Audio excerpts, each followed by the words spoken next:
My name is Dorian, and this is SEM. Now, many moons ago, when I was a little kid, and I first started reading comic books, I remember, I think it was a magazine. I'm not even sure at this point. It was a very long time ago, and it had a list of the top supervillains, and this was like an extensive list, and I think it spanned it more than just Marvel and DC, as then gotten into Image and other different indie comic books. And if I'm not mistaken, I believe the top 6 was Thanos. I didn't know who Thanos was at the time. Darkseid, I didn't know who he was at the time. Doctor Doom, Lex Luthor, Magneto, and the Joker is number 1. I know a lot of people are saying, well, why is the Joker the number 1 supervillain? He's not, he's not super. He doesn't have any powers or anything like that. And I'm like, at the time, when I was a little kid and I was in principal, I probably would agree with you.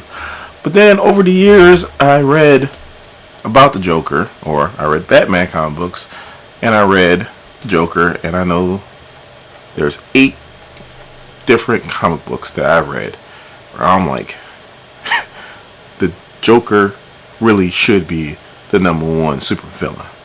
So I'm about to share those stories with you, and hopefully I can convince you, if you are in the camp of, well, he doesn't have any superpowers, so why is he a supervillain? Hopefully this will help you change that. So stay tuned.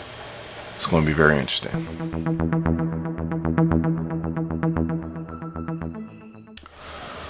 So our first one is from Batman. I believe it was Batman 291, and it went from 294. Now it started off, who killed Batman? And it had all these supervillains that were claiming, oh, I killed Batman, and so on and so forth. I believe Ra's al Ghul was the judge, and Two-Face was, Harvey Dent, was the prosecutor. He was like the lawyer. And the supervillains lay claim to killing Batman, and what he'd do is he would cross-examine, kind of like, check their stories to make sure that they were telling the truth, right? So, typical supervillains would pop up, I did this, and, Two-Face would, cross-examine, boom, boom, boom, poke holes in their story, come to find out they didn't do it. And then, in like 294, they get to the Joker. And the Joker got into a fight with Batman. He was going at it, and he had like this poison ring that he had, and he didn't even mean to do it. I think it accidentally went off. Boom, caught Batman, killed him instantly. So then what he did was he unmasked him, and he took this like ray gun, and he puts it over Batman's face to erase his face so they couldn't identify him. And come to find out, that was true. But come to find out that that was not Batman, that was a super fan. And that wasn't Two-Face, that was Batman acting like Two-Face, so he could find out who really killed the super fan. So that's incident number 1. Joker kills Batman accidentally and then erases his face. So he thought. Number 1.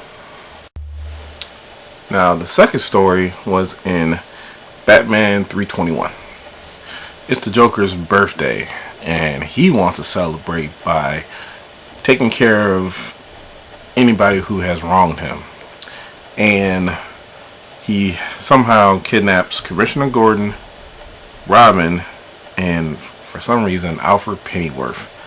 I don't even know why. But Alfred is a part of it, and to top it off, he wants to get Batman.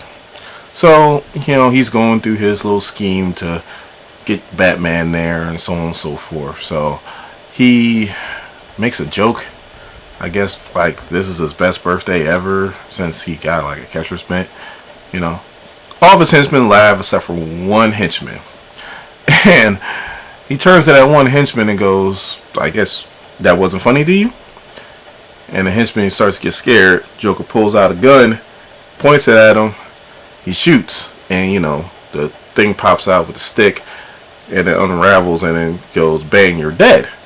So then the henchman goes, oh man, thank God. Then all of a sudden, Joker shoots it. The thing spits out like a dart, catches the henchman in the eye, he falls over dead. So again, another instance, the Joker is truly crazy. It's number 2. Now, in this third story is the reason why you probably don't want Joker to have superpowers. For all you true comic book fans, I think you know what I'm talking about. This is not even a Batman story. It was a Superman story. It's called Emperor Joker. Joker and Mr. Mxyzptlk, hope I said his name right. I don't know if anybody ever does. They were talking, and Mr. Mxyzptlk was going to let the Joker get 1% of his power so he can mess with Batman. Well, somehow the Joker tricks him and gets 99% of his power.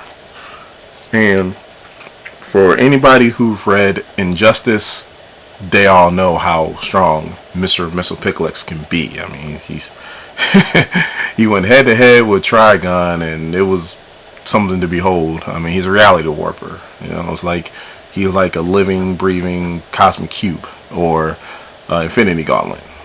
So the Joker gets 99% of his powers. He literally goes and he takes Batman and he kills him every day in different ways, and then brings him back to life and then does it again. He ate the whole country of China. Yes, he turned China into like a Chinese food and put them in this big huge Chinese to-go box and ate them with chopsticks. Whole country, that's like over 1 billion people. So now he's on, Thanos Galactus levels right now. I mean, it was a crazy story. Somehow, some way, Superman tricked Joker into giving the powers back to Mr. Mxyzptlk. But then Superman goes to Batman and it's like, it's over, everything's good, and you could tell Batman was shaking, like getting killed and coming back that many times. It was crazy. It really did an effect on Batman. So again, an instance where, okay, he doesn't have superpowers, but do you really want him to have superpowers? No. Number 3. Now, this next story hopefully should pull on some heartstrings a little bit. It's in Batman A Cacophony, where you have this villain. His name is Onomatopoeia. It's kind of crazy. Anyway, he breaks Joker out of Arkham because he wants Joker to start a turf war with Maxi Zeus. I think he even saved him from being assassinated too, right? So the Joker and Maxi Zeus are warring against each other. Now, Onomatopoeia wants this to happen so that Batman be busy messing with these two while he does his own thing, so on and so forth. Well, that's neither here nor there. The crazy part is when Maxi Zeus and the Joker meet. They're supposed to meet, I guess, have like a meeting, maybe like, meeting the bosses to, squash things maybe a little bit. And the Joker meets with Zeus and then goes and blows up a whole school full of children just because Maxi Zeus's nephew went there. I want to repeat. He blew up the whole school to kill one kid. Killed hundreds of kids to kill one. If that isn't crazy, I don't know what is. Yes, the Joker is certifiably insane and once again deserves that #1 spot.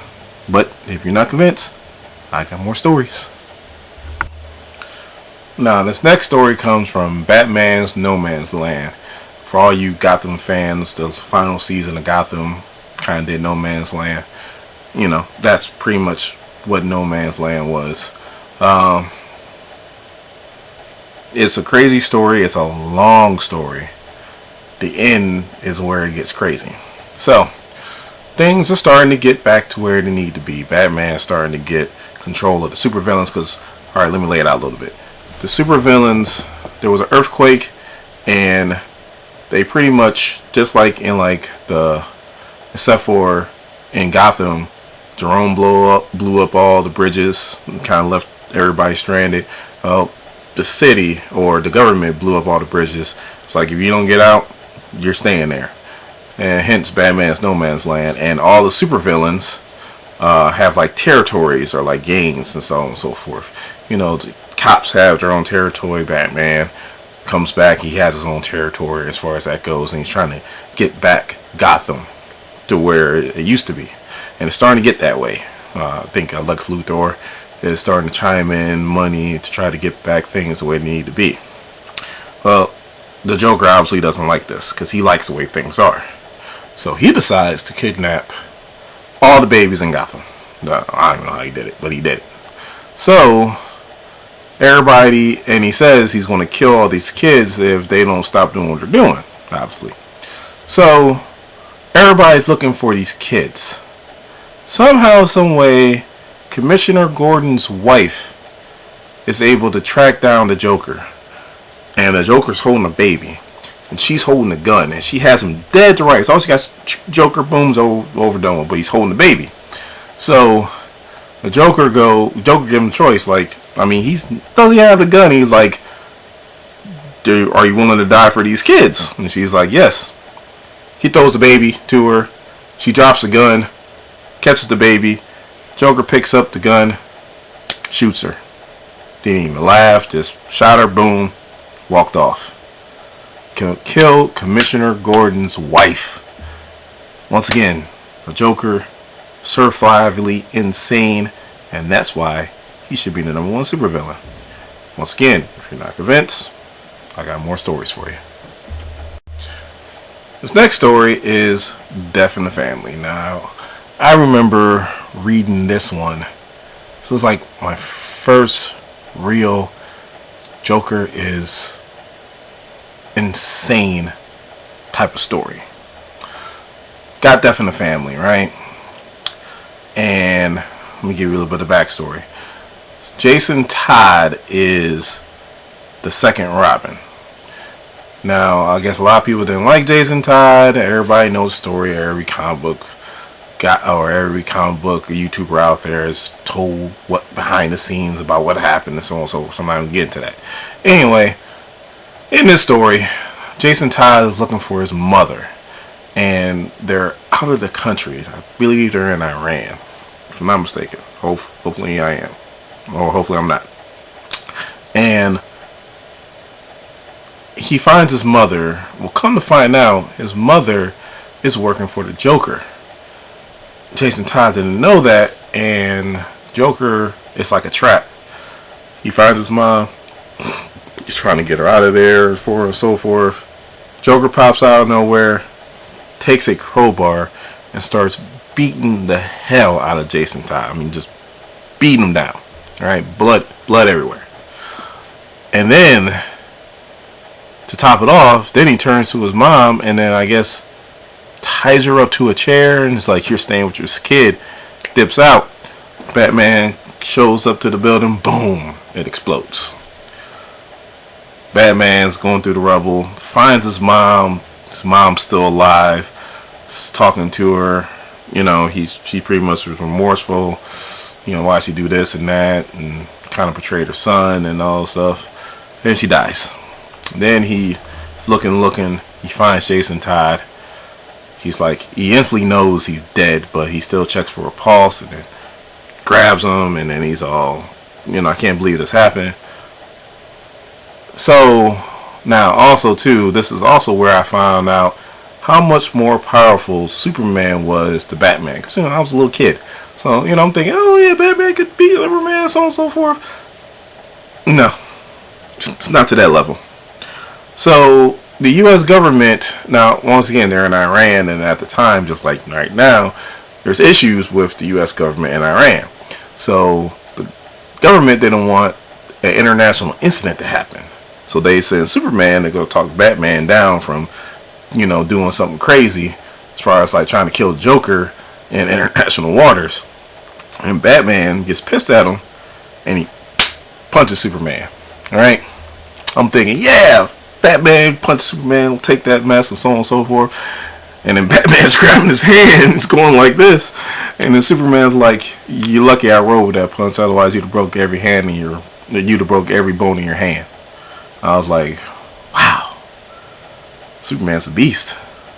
So, again, another instance where Joker should be number one. He killed a Robin. There you go. It's crazy. We find out how powerful Superman is, and also too, Joker, certifiably insane. So now this one is funny and tragic at the same time. Alright, Batman Confidential number 24. This psychologist is about to testify against the Joker. Pretty much, I guess he's been, psychoanalyzing him and so on and so forth. Anyway, she's pretty much convinced he's insane. He should never get out. Ever. Don't let the Joker out. So, I guess the Joker knows this is about to happen, and he's on trial. Somehow, some way, he puts a banana peel in his pants. He lets it fall out of his bottom pants leg at the perfect position. She's stepping up to, I guess, to go ahead and testify. She slips on the banana peel, cracks her head, kills her instantly. He killed a woman with a banana peel. I mean, what other supervillain could say, boom, banana peel, slipped on a banana peel, took somebody out? It's crazy. I mean, the Joker that's what he is. So, if you're still not convinced he's the number one supervillain, I got one more story to hopefully bring you to that side. Alright, now this is from Detective Comics 826. This is like a Christmas one too. Alright, so Robin is sitting there and he's fighting these villains, right? I think they're low budget, but they're shooting at him, right? And he's ducking down, he's trying to not get shot. And he hears somebody say, hey, get in! And he didn't even look, he just they're shooting at me, let me jump this car. So he jumps in the car and he looks up, he realizes the Joker. Joker knocks him out, alright? Robin wakes up and he's tied up in his car. And the Joker is just driving around Gotham City. Mind you, the people that own the car are dead in the back seat. He's hitting people, just hitting them. They're walking, boom, pops them real quick. I mean, he goes through a drive-through and orders something to eat. I guess the manager didn't do it the way the Joker wanted. He even looked his way, he just shot him. just shoots the manager, drives off. But the one crazy thing that was happened and didn't happen. He's about to mow down these kids and they're around the Santa Claus guy, right? And Robin tells a joke. It was just enough. The Joker laughs, he kind of swerves, misses the kids and the Santa Claus. But I mean, the Joker was literally about to mow and kill a bunch of kids and Santa Claus. So, I mean, hopefully there will show you that, the Joker, I believe, should have the number one spot. Because he almost killed Santa Claus. I mean, Philly fans back in the day threw batteries at Santa Claus or snowballs. Joker tried to hit him with a car. That's a little bit worse. So, now, in the description, there's going to be a link to a website, crb.com, that has a list of 15 heinous things that Joker has done. These stories are in there. I just wanted to use the stories that I've read, but there's other stories in there that I did not read, but you definitely want to check it out. I think there's one where he skinned the man alive. So, because he called him a piece of meat. Because I guess he owned a nightclub and he called his strippers piece of meat. So Joker's like, all right, no problem. Now you're a piece of meat. So yeah, definitely check that out. There's other stories that I didn't read, but that also can vouch for why the Joker should be the number one supervillain out there. Now, like I said, I know Oh, he doesn't have powers. You know what? Lex Luthor doesn't have powers. He's super smart. And that's why he's up there on the list too. Joker's just super smart. He's so crazy. He's a genius. And he comes up with these schemes and plans that everybody watch The Dark Knight. That's how Joker is. When it first starts off and he kills those 3 people, they didn't just think that up. When Joker was first around back in the 1940s, they had that same thing happen. So, Joker's been doing this for a long time. So, he's definitely earned his spot as number 1 to me. So, I'm not going to take up too much more of your time now.